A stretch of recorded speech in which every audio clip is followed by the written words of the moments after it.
একটার জায়গায় 10টা খেলেও মন ভরবে না। শুধুমাত্র চালের গুঁড়ো দিয়ে এমন মজাদার নাস্তা আগে কি কখনো খেয়েছেন? আজকের আমি এমন একটি রেসিপি আপনাদের সামনে নিয়ে এসেছি, যেটা বানানোর জন্য আপনার হাতে মাত্র কয়েক মিনিট সময় থাকলেই একদম ঝটপট এই নাস্তাটি রেডি হয়ে যাবে। হ্যালো এভরিওয়ান, আসসালামু আলাইকুম। কেমন আছেন সবাই? আশা করছি কাছে বা দূরে যে যেখান থেকে ভিডিওটি দেখছেন সবাই সবার পরিবারকে নিয়ে আলহামদুলিল্লাহ ভালো আছেন। আমিও আপনাদের সকলের দয়ে আমার পরিবারকে নিয়ে আলহামদুলিল্লাহ ভালো আছি। তো এখানে আমি আজকে রেসিপিটি বানানোর জন্য দিয়ে দিলাম পরিমাণ মতো চিনি। এখানে আপনি আপনার পরিমাণ মতো চিনিটা দিবেন, তাহলে আর বারবার চিনিটা দেওয়ার প্রয়োজন হবে না। এবারে আমি চিনিটাকে ভালোভাবে গলিয়ে একটা ক্যারামেল তৈরি করে নিব। বন্ধুরা, এখন পর্যন্ত আমার ভিডিওটি যারা দেখতেছেন একটা লাইক দিয়ে ভিডিওটা কন্টিনিউ করুন। আপনাদের একটা লাইক কমেন্ট আমার অনেক বেশি ভালো লাগে। তো যাই হোক বন্ধুরা, দেখুন আমার কিন্তু ক্যারামেলটা একদম রেডি হয়ে আসছে। তো এই সময় কিন্তু একদম অনবরতই নাড়তে হবে, নয়তো কিন্তু ক্যারামেলটা পুড়ে যাবে এবং ক্যারামেলটার একটা পারফেক্ট কালার কিন্তু আসবে না, দেখা যাবে এক সাইড থেকে পুড়ে যাবে। তো যাই হোক, এই যে দেখুন আমার কিন্তু পারফেক্ট একটা কালার চলে আসছে। এবারে আমি এর মধ্যে অল্প অল্প করে পানি দিয়ে দিব, আর পানিটা দেওয়ার পরে কিন্তু এই ক্যারামেলটা একটু জমাট বেঁধে যাবে। এই সময় ভয়ের কোনো কারণ নেই, এটা একটু পরেই ছেড়ে যাবে। এবারে আমি একটা এলাচ আর দারচিনি দিয়ে দিলাম, এর মধ্যে দিয়ে দিলাম কোরানো নারিকেল। এবার নারিকেলটা দিয়ে এবার ভালোভাবে মিশিয়ে নিচ্ছি। নারিকেলটা সিদ্ধ হওয়ার জন্য আমি একটা ঢাকনা দিয়ে ঢেকে রেখে দিব। এই কোরানো নারিকেলটা দেওয়ার কারণ হলো একটাই, এই কোরানো নারিকেলটা দেওয়ার পরে কিন্তু আপনার মুখে লেগেই থাকবে এর টেস্ট। কারণ এই কোরানো নারিকেল যখন আপনি কামড় দিবেন এই নাস্তাটি, যখন এই নারিকেলটা মুখে পড়বে তখন আপনার এই নাস্তাটি খেতে এত বেশি মজা লাগবে, মনে হবে আরও খাই আরও খাই। তো যাই হোক, এখন এই যে দেখুন আমি আরও একটু পরিমাণে পানিটা দিয়ে দিলাম। পানি দিয়ে আমি এবারে অল্প অল্প করে এখানে দিয়ে দিলাম সুজিটা দেওয়ার সময় কিন্তু অল্প অল্প করে দিবেন আর অনবরত কিন্তু নাড়তে থাকবেন। একবারে কিন্তু দেওয়া যাবে না, তাহলে কিন্তু যেহেতু এটা সুজি জমাট বেঁধে যাবে। তো এই যে দেখুন আমার সুজিটা দেওয়ার পরে মনে হলো যে পানিটা কমে গেছে। তো আমি কি করলাম, আমি আরও একটু পানি দিয়ে দিলাম সুজিটা যাতে একটু সিদ্ধ হয়। তো এখানে কিন্তু আমি বেশি পানি দিইনি। আর পানিটা দেওয়ার পরে এই যে দেখুন সুজিটা কিন্তু জমাট বেঁধে গেছে। তো এই সময় কিন্তু ভয়ের কোনো কারণ নেই, এভাবে করে অনবরত হাত দিয়ে নেড়ে একদম প্রত্যেকটা সুজি যাতে ছেড়ে আসে এরকমভাবে করে এই পুরটা তৈরি করে নিতে হবে। এইটা কিন্তু একটা পুর তৈরি করছি আমরা, যেই নাস্তাটি আমরা বানাবো সেই নাস্তার ভিতরে দিব। তো যাই হোক, এই যখন আমি দেখলাম সুজিটা একদম সিদ্ধ হয়ে আসছে, এর আগ মুহূর্তে কিন্তু আমি এখানে 1 চামচের একটু কম ঘি দিয়ে দিলাম।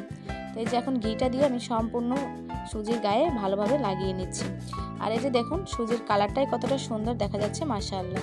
এবারে কিন্তু আমি এটা আমার দেখুন একদম কড়াই থেকে কিন্তু এটা উঠে আসছে। তার এখন আমি বুঝে নিব যে এটা আমার হয়ে গেছে। এবার এটা একটা সাইডে রেখে একটা বাটি নিয়ে নিলাম। এবারে সেই বাটির ভিতরে আমি একটা ডিম ভেঙে দিয়ে দিলাম। ডিম ভেঙে এর মধ্যে আমি দিয়ে দিলাম স্বাদ অনুযায়ী লবণটা দিয়ে ডিম আর লবণটা কিন্তু এবার আমি একটা চামচের সাহায্যে ভালোভাবে করে ফেটে নিচ্ছি। এই ডিমটা আপনি যতটা ফেটিয়ে নিতে পারবেন এই নাস্তাটা কিন্তু ততটা বেশি মজা হবে। তাই ডিমটা অনেকক্ষণ পর্যন্ত একটু ফেটিয়ে নেওয়ার চেষ্টা করবেন।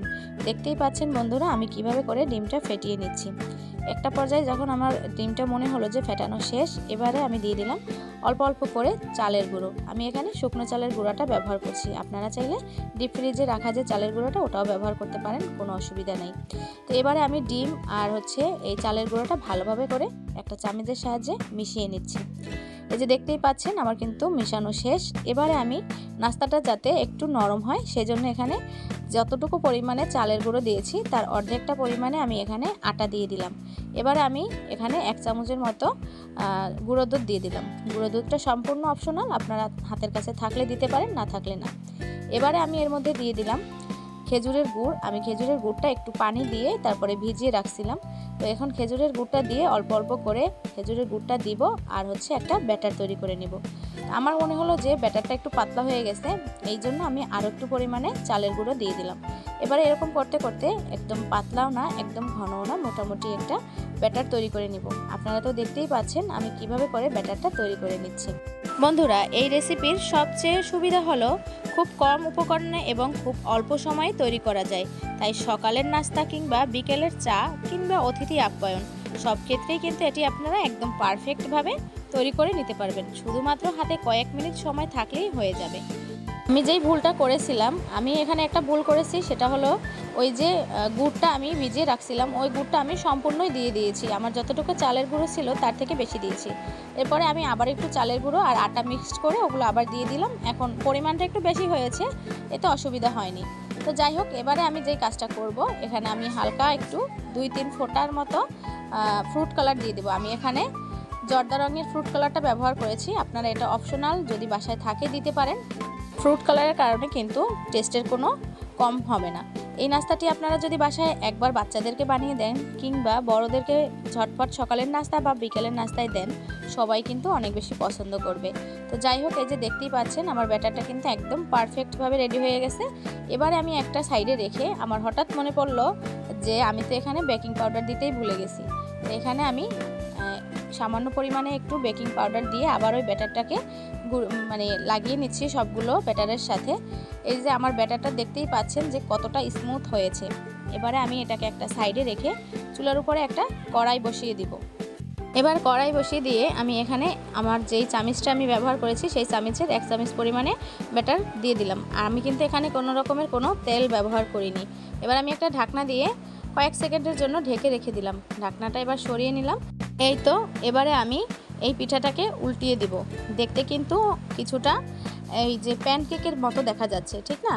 কিন্তু এটা কিন্তু আসলে প্যানকেক না, এটা কিন্তু আপনারা এভাবেও এই নাস্তাটি খেতে পারবেন। তো এই যে দেখুন, আমি কিন্তু উল্টিয়ে পাল্টিয়ে একদম ভালোভাবে একটু ঘুরিয়ে ঘুরিয়ে এটাকে ভেজে নিচ্ছি। এই তো আমার একটা ভাজা শেষ। আমি এর আগে কিন্তু অফ ক্যামেরায় আরও ভেজে নিয়েছিলাম। তো এই যে দেখুন, আমি এই একই প্রসেসে সবগুলো পিঠা ভেজে নেব। এই পিঠাটা দেওয়ার পরে কিন্তু অবশ্যই একটা ঢাকনা দিয়ে ঢেকে রাখবেন, তাহলে দেখা যাবে পিঠার উপরটাও একদম ভালোভাবে সিদ্ধ হয়ে গেছে। তো এই যে দেখুন, আমি বারবার করে ঢাকনা দিচ্ছিলাম, আর এই পিঠাটার উপর থেকে দেখুন কতটা ছিদ্রযুক্ত হয়েছে। এইভাবে করে আমি সবগুলো পিঠা ভেজে নিচ্ছি। বন্ধুরা, আপনারা দেখতে থাকুন আমি কিভাবে করে পিঠাগুলো ভেজে নিচ্ছি।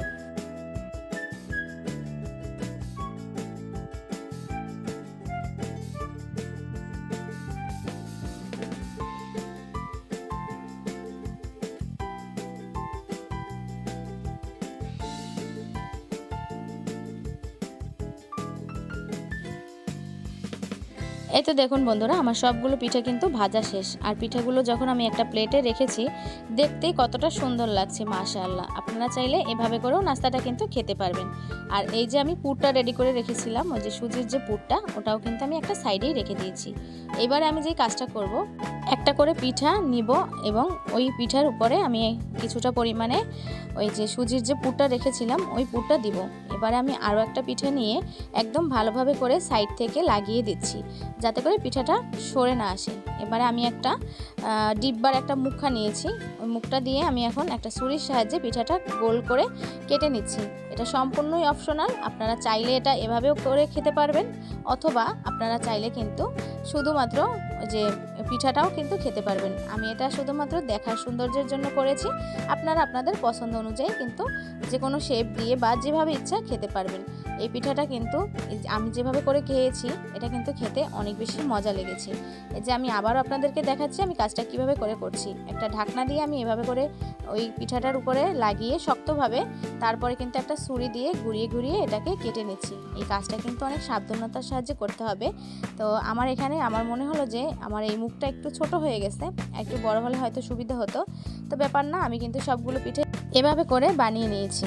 আপনারা চাইলে এভাবে করে বাসায় একবার হলেও এই নাস্তাটি ট্রাই করে দেখবেন। বাসায় ছোট থেকে বড় সবাই অনেক বেশি পছন্দ করবে। এই যে দেখুন, আমি কিন্তু সবগুলো পিঠা একই প্রসেসে বানিয়ে নিলাম। এখন এই যে দেখুন, আমি একটা প্লেটে আপনাদের সামনে দেখাচ্ছি কতটা সুন্দর এবং লোভনীয় লাগছে। এই একটা পিঠা মনে হলো যে একটু হালকা বেশি পুড়ে গেছে, মানে পুড়ে যায়নি, একটু কালারটা বেশি আসছে আর কি। তো যাই হোক, এই যে দেখুন আমার সবগুলো পিঠা কিন্তু একদম পারফেক্টভাবে রেডি হয়ে গেছে। এরকমভাবে নাস্তা রেসিপি আপনাদের কাছে কেমন লাগে আমাকে কিন্তু অবশ্যই কমেন্ট বক্সে আপনার মূল্যবান মতামতটা জানিয়ে যাবেন। আর আপনার বাসায় যদি বাচ্চা থাকে, তাহলে বাচ্চার টিফিনে কিন্তু একবার হলেও এই নাস্তাটি ট্রাই করে দেখবেন। বাচ্চারা কিন্তু অনেক বেশি পছন্দ করবে এবং এই নাস্তাটি কিন্তু খুবই হেলদি একটি নাস্তা। আপনার বাসায় ছোট থেকে বড় যেই এই নাস্তাটি খাবে সেই কিন্তু একদম পাগল হয়ে যাবে। একটা খেলে আপনার মনে 10টা খাওয়ার আফসোস কিন্তু থেকে যাবে। তাই সময় থাকতে এই নাস্তাটি একবার হলেও বাসায় ট্রাই করে দেখবেন। আমি কথাটা সত্যি বলেছি কি না, আপনারা বাসায় অবশ্যই এই নাস্তাটি ট্রাই করে দেখবেন, অনেক বেশি মজা লাগবে। বন্ধুরা, আমি কিন্তু সবসময় চেষ্টা করি ঘরোয়া খুব অল্প উপকরণে আপনারা কিভাবে করে বাসায় ঝটপট নাস্তা তৈরি করতে পারবেন বা যে কোনো রান্না করে নিতে পারবেন। তাই আপনাদের কাছে আমার রেসিপিগুলো কেমন লাগে অবশ্যই কিন্তু আমার কমেন্ট বক্সে জানিয়ে দিতে ভুলবেন না। আর আজকে যারা যারা আমার চ্যানেলে নতুন আছেন, যদি আমার ভিডিওটি আপনাদের কাছে একটু হলেও ভালো লেগে থাকে, প্লিজ আমার চ্যানেলটিকে সাবস্ক্রাইব করে দিয়ে পাশে থাকা বেল আইকনটি অন করে দেবেন। আজকের ভিডিওটি এই পর্যন্তই। দেখা হবে নতুন আরও একটা ভিডিও নিয়ে। আল্লাহ হাফেজ। আসসালামু আলাইকুম।